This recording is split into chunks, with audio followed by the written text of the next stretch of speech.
¿Qué tal? ¿Cómo está? Bienvenido, bienvenida a una nueva edición de Entrevista CNN. Mi nombre es Nicolás Cabargas y tengo el placer de conversar en esta ocasión con Jorge Baradit. Y nosotros en general en este programa, Jorge, siempre tenemos estrenos de libros, momentos antes de que se van a publicar. Bueno, y ahora esta invitación viene no solamente con un estreno que se viene, ya vamos a hablar de eso, sino también con una edición de aniversario, 10 años de ese libro, Tu Guagua, Historia Secreta de Chile. Sí, Muchas gracias por estar con CNN Chile. Encantado, siempre es un gusto venir acá y feliz de conversar contigo. 10 años. Mira, yo era un joven de 46 años con el pelo harto más oscuro que ahora, pero esta guagua que está acá, como decís tú, fue una especie de bomba nuclear que detonó muchas cosas buenas, algunas no tan buenas, pero encantado, feliz de celebrar 10 años. Sí.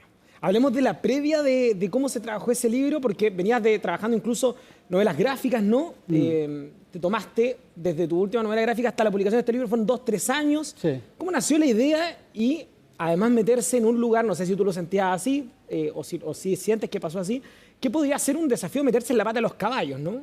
Mira, yo desde chico, a ver, yo soy de Valparaíso y soy panqueta, entonces meterse en las patas de los caballos siendo porteño, siendo panqueta y habiendo vivido en los 80 en este país era como lo mismo, así que a mí me daba lo mismo, le di nomás. Pero tiene una historia bien interesante. Yo me juntaba con unos amigos de una radio, con el Iván Guerrero y con el Verne Núñez, y me preguntaban cosas sobre historia, y yo relataba y contaba, en la radio te obliga a tener a la gente pendiente. Entonces tú no decías, bueno, Arturo Prat saltó y se mató, sino que decías, Arturo Prat saltó al abordaje, rodó en la cubierta del Huáscar y sus zapatos sonaban contra la madera mientras buscaba contra quién pelear. Y eso lo escuchó la editora de Penguin Random House, que me contó que se quedó estacionada, llegó a su casa, se estacionó y se quedó 10 o 15 minutos más sentada en el auto hasta que yo terminé la narración. Y dijo, aquí hay algo. Así que me llamaron, me preguntaron, ¿tú tienes alguna otra historia extraña que contar? Porque esa vez conté sobre el espiritismo de Prat, que no es muy conocido. Y yo le dije, mira, déjame pensar y te mando un correo. Y esa noche escribí un correo y descubrí que tenía 48 historias. Entonces me dijeron al tiro, ya, démosle, hagamos a lo mejor una veamos qué pasa, ¿no?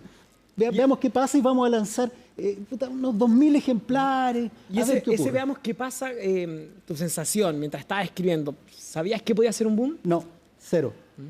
Yo soy escritor de ficción, escribo novelas muy piteadas, muy raras, que involucran la historia de Chile. Escribí 5, que habla del proyecto CyberSyn durante la UP. Escribí Yuscuma, que se trata de esta supuesta abducción de un cabo del ejército en el norte de Chile. Y siempre relacionado con la historia de Chile, pero nunca pensé que iba a pasar esto. ¿Cuál es el nivel de lo que ocurrió? Se lanzó un día viernes y el día lunes me dicen, vamos a tener que mandar a imprimir 2000 más. Se acabaron en el fin de semana. Rapidísimo. Al día siguiente me llamaron y me dicen, vamos a imprimir 3000 más.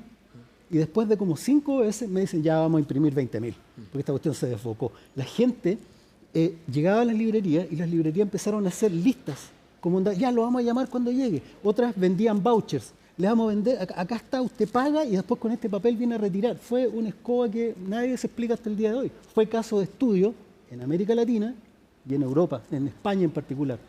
¿Recuerdas en ese minuto, ese año? Bueno, es difícil encontrar un libro en las últimas décadas más vendido que ese. Sí, no, es el libro, a la editorial le cuesta decirlo, pero desde que pero como es mío, es mi guagua, uno es chocho con sus guaguas, de verdad que es el libro, desde que hay registro de venta, qué sé yo, desde los 70, quizás antes, es el libro más vendido de la historia editorial de Chile. Es Notable. El libro más vendido. Sí. ¿Un número? No podría decirlo, porque además tienes que sumar la enorme cantidad de PDFs que se bajan, sí, la enorme cantidad de libros piratas que se venden. Es un libro, qué sé yo, que golpeó fuerte a la gente de nuestro país. Encantado de haber conectado con mi pueblo. ¿Por qué crees que eso pasó? ¿Por qué en un país que tristemente no es tan lector como uno quisiera, sí, tus historias cautivaron tan rápido? Mira, yo creo que hay 2 razones. Lo primero es que la historia que te enseñan desde que tú eres chico, primero te enseñan historia cuando eres muy chico. Tienes 10 años, tienes 12 años, y es re poco lo que te enseñan. Y casi siempre tiene un afán muy heroico, los héroes son personas muy distantes, te venden como que Bernardo Higgins medía 1,80 m y era musculoso, ¿no? Era como un Kal-El, y que en su caballo blanco derrotaba a todo el mundo, era como un Luke Skywalker, ¿cachai?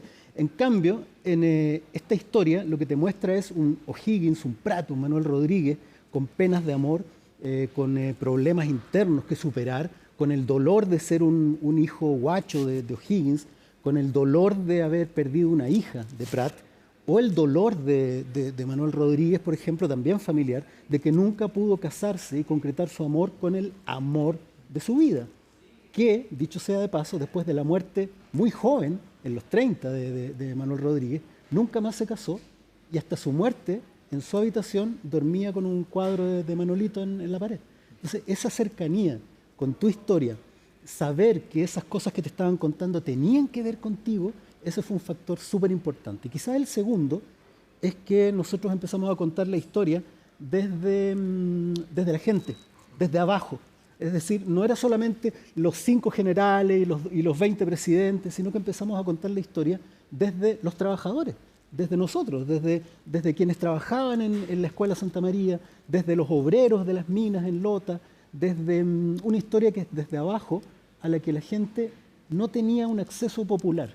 Los libros existen, los libros académicos, las universidades investigan, que ese fue uno de los problemas que tuve, ¿no? el choque con la academia, pero no estaban distribuidos popularmente, no habían sido bajados hacia las personas. Y como yo vengo de ahí, yo vengo de clase medio-baja, de villa, de escuela con números, me resultó fácil también contarlo porque es lo que yo quería escuchar, es lo que yo quería aprender también. Hablabas acerca de construir de alguna manera o darle un nuevo significado a nombres que durante siglos, literalmente, habían estado dentro de un marco súper establecido. Sí, totalmente. ¿Cómo fue ese ejercicio de descolgar el póster, como se hizo usualmente, y tratar de construir uno nuevo? Mira, yo creo que mucha gente se equivocó cuando pensó que yo estaba degradando a los héroes. Lo que yo estaba haciendo era humanizarlos. Entender que, por ejemplo, Bernardo Higgins era una persona que tenía muchos dolores internos. Él era hijo de una enorme autoridad, pero quizás en algún momento la mayor autoridad española en América. Sin embargo, él no podía decirlo porque no era hijo de matrimonio con Ambrosio Higgins. Él fue un guacho, se burlaban de él. Entonces era un tipo que intentó recuperar los títulos de nobleza que le correspondían por ser hijo de Ambrosio Higgins y se los negaron. Y después, cuando él tuvo el poder, le prohibió los títulos de nobleza a todos, por ejemplo. Es una persona que realmente fue un valiente, que expuso su vida en numerosas ocasiones por emancipar a Chile. Sin embargo, también fue un dictador. Entonces, esas complejidades de una persona común y corriente que de pronto deja a todos, perdió parte de su familia, perdió su hacienda, perdió su riqueza, perdió su país en algún momento, por liberarnos. Pero eso no quita que también cometiera errores. Entonces, esa intención que tenía yo de humanizar la historia, a algunas personas les incomodó. A algunas personas les incomodó, dicen, mencionaste a la academia, ya te voy a preguntar de eso, pero quiero saber la reacción de la familia militar, que se tocan incluso en la portada la imagen de Arturo Prat, un héroe de la naval chilena y la historia naval mundial incluso. Sí. Vincularlo con el esoterismo, el nombre de Bernardo Higgins, también muy respetado por la familia militar chilena. ¿Tuviste alguna reacción por parte de la familia académica militar? Yo tengo una reacción muy bonita, no de la academia militar, pero sí de la Armada. Yo soy porteño, soy de Valparaíso, entonces tengo un vínculo medio enfrentado con la Armada. Yo defiendo los barcos, me encanta el mar, la vida marina es tremenda, la vida de un marinero, de un capitán, es muy dura. Pero también tengo el problema que el día 11 de septiembre la Armada chilena rodeó Valparaíso y salió a la calle a matar gente. Entonces esas dicotomías, yo también soy capaz de absorberlas. Las dicotomías de O'Higgins que mencionábamos, donde uno lo puede querer y detestar, también me pasa con las Fuerzas Armadas chilenas, ¿no? Yo siempre todos los 19 digo, si me piden que celebre las glorias del ejército, no se pueden hacer los locos con todos los desastres que también han cometido en la historia de nuestro país. Entonces yo solamente quería poner en la mesa todos los datos. Con el caso de Prat me pasó algo muy bonito. En esta gran casa que incluye a CNN, nosotros en Chilevisión lanzamos un programa. Y el primer capítulo era Arturo Prat, ¿no? El gran personaje, el héroe, un héroe que se dice que es un héroe, es de todos. Hay discrepancias sobre todos los héroes y personajes de nuestra historia, menos con Prat. todos lo queremos, es mi héroe personal. Y me llamaron de la zona naval de Iquique para decirme que estaban sumamente preocupados, esto 10 minutos antes de la emisión del programa.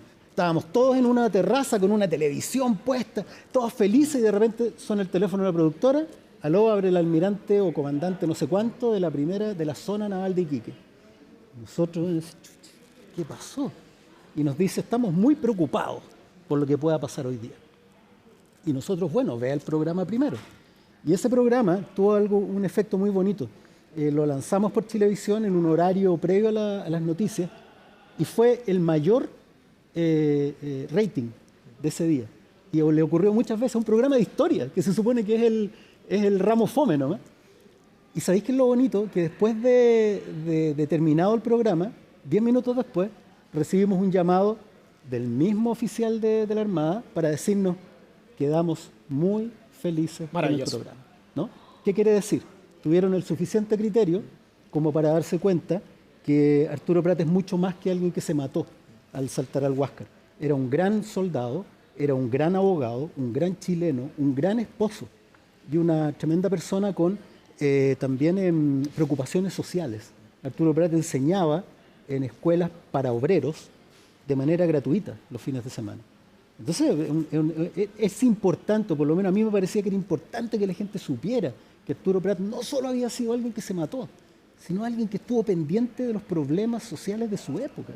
Y al darle también una vida privada, pone aún más en valor el sacrificio que hizo de poner a Chile por encima de eso. Lo decías tú, de Valparaíso, Panqueta, pero antes de todo el éxito que fue, lo dijiste tú, mencionaste tú recién, incluso luego de este libro vino una serie de televisión, 12 ediciones, una historia secreta de Chile 2, una historia secreta de Chile 3, pero en el minuto en que se lanzó y vino la respuesta de la academia, que, vamos a decirlo, no fue en general, no fue completamente negativa, de hecho es más, esta revisión lo dice ahí, Baradit no mira la historia como un monumento, le está dando vida al pasado. Palabras de Gabriel Salazar, Premio Nacional de Historia. Pero hubo voces que probablemente miraron el libro incluso por encima del hombro. Sí.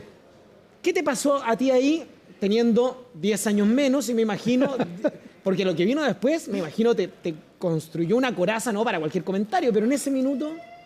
Mira, fue doloroso, pero no por el ataque mismo, uno en Valparaíso y de la clase social donde uno viene está acostumbrado a que le tiren botellas y te saquen la mugre en la calle, da lo mismo. Pero sí la incomprensión.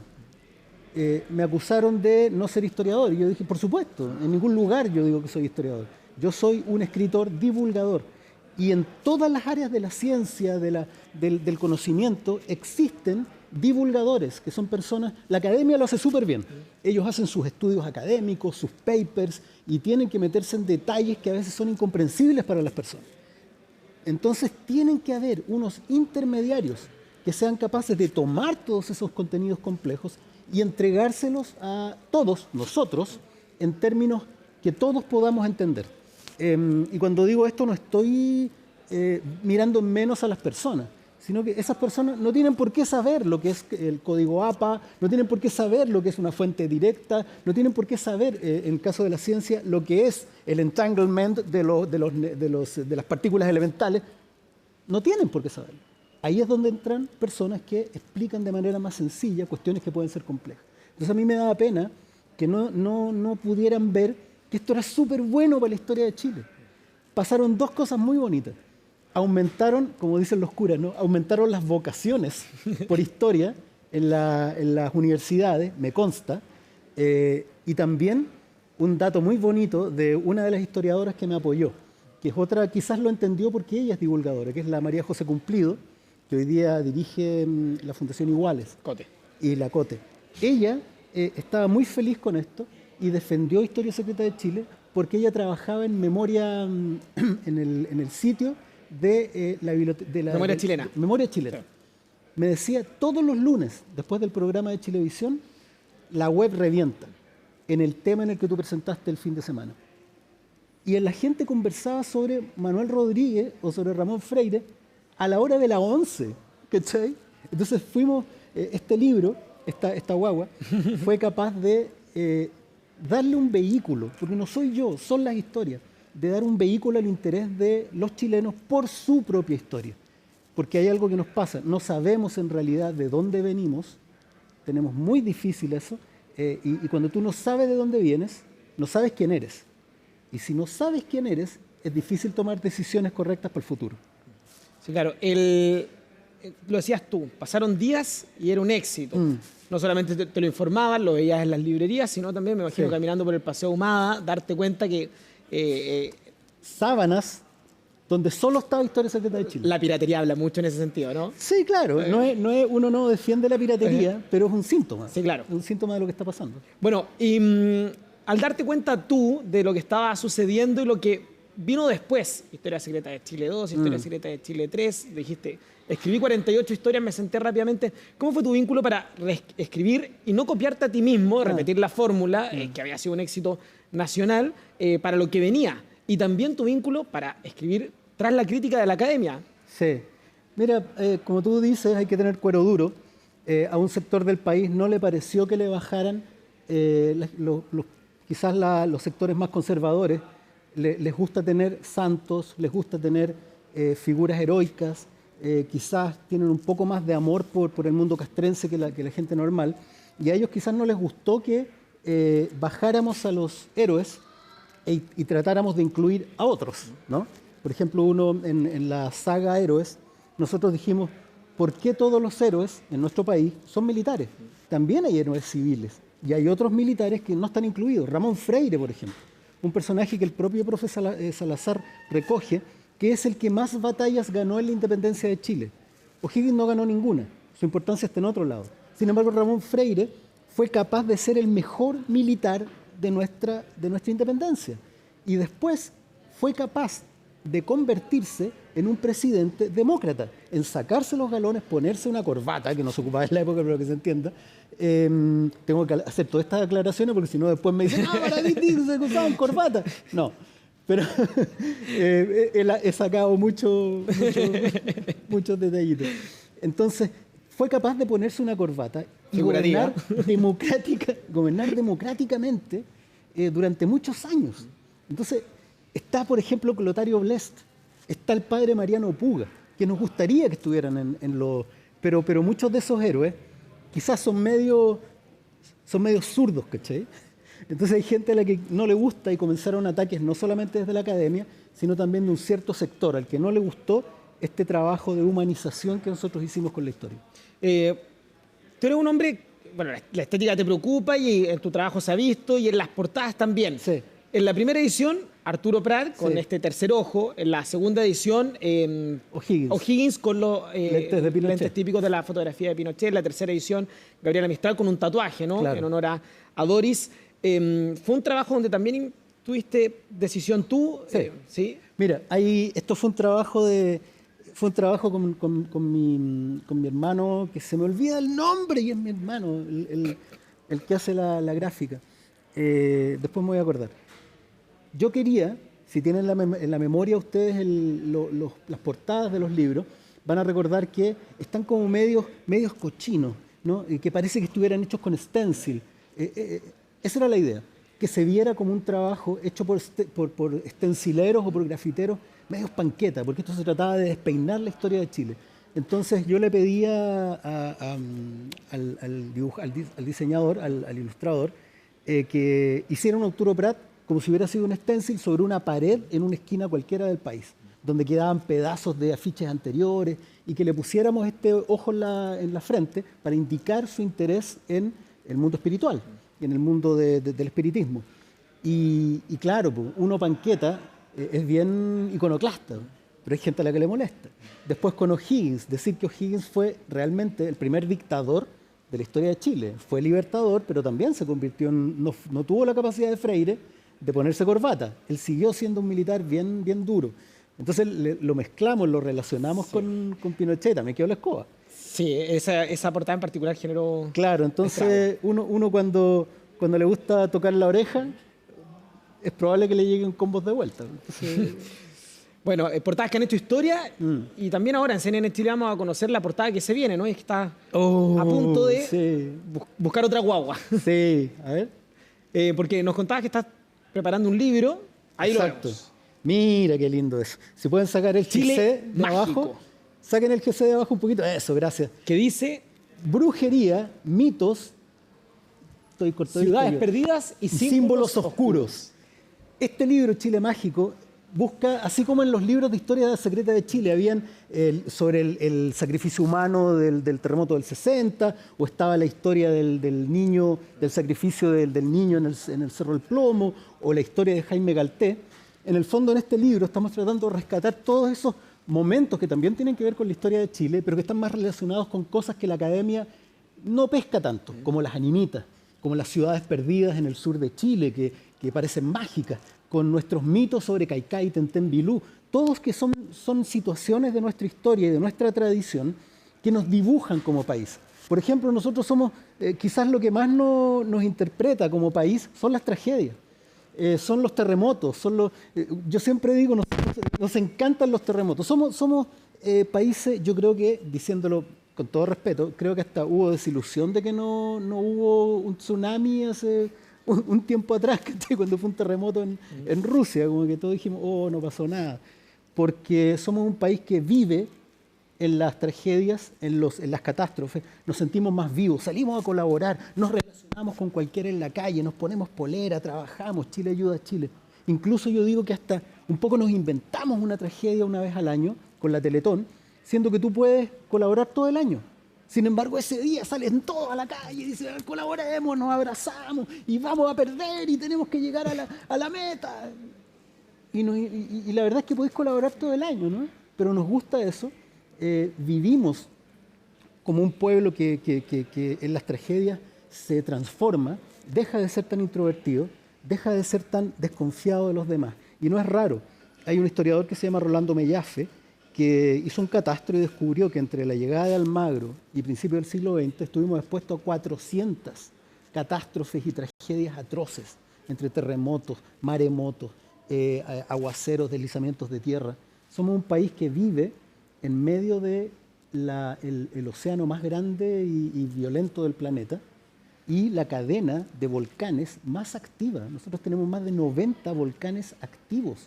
Vivimos en medio de una grieta en el costado de la Tierra que se mueve todos los días. Y que esta serpiente de tierra se mueve con los terremotos y la serpiente de agua se mueve con los maremotos, que es el mito de Caicay y Tentén, mapuche. Entonces somos hijos del desastre y encontramos nuestra razón de ser viviendo, enfrentando estas fuerzas, sabiendo que quizás vamos a perder. Se viene Chile Mágico entonces. Chile Mágico va a estar en librerías en noviembre y es navegar en el océano del inconsciente de nuestro país. Cuando estaba preparando esta entrevista me encontré un dato que yo creo que vincula o ayuda a vincular, porque a los chilenos nos gusta la historia. Dice, cuando se vendió la copia, acá la estimación, 1.500.000 de la novela Adiós al séptimo de línea, claro. El presidente Eduardo Frei Montalva recibió en la moneda a su autor Jorge Nostroza. Nos gusta la historia de los chilenos. Pese a lo que se pueda decir, nos gusta. Nos encanta la historia porque somos un país que está descubriendo quién es. Piensa que tenemos 200 años. Todavía no sabemos si somos mapuche, europeos mapuche, todavía no nos definimos. Entonces, esto es lo mismo que una persona que se está buscando conocer. Hay que mirar para atrás para saber quiénes somos. Todavía no lo sabemos, pero estoy seguro que vamos a ser grandes. Nos estamos conociendo, Jorge Baradit. Muchas gracias por conversar con CNN Chile. Feliz de estar contigo. La invitación está hecha a 10 años de la publicación de un libro que rompió no solamente un boom en cuanto a ventas, a lectura, sino también a interés en la historia. Muchas gracias por acompañarnos en esta edición de Entrevistas CNN. Chao, chao.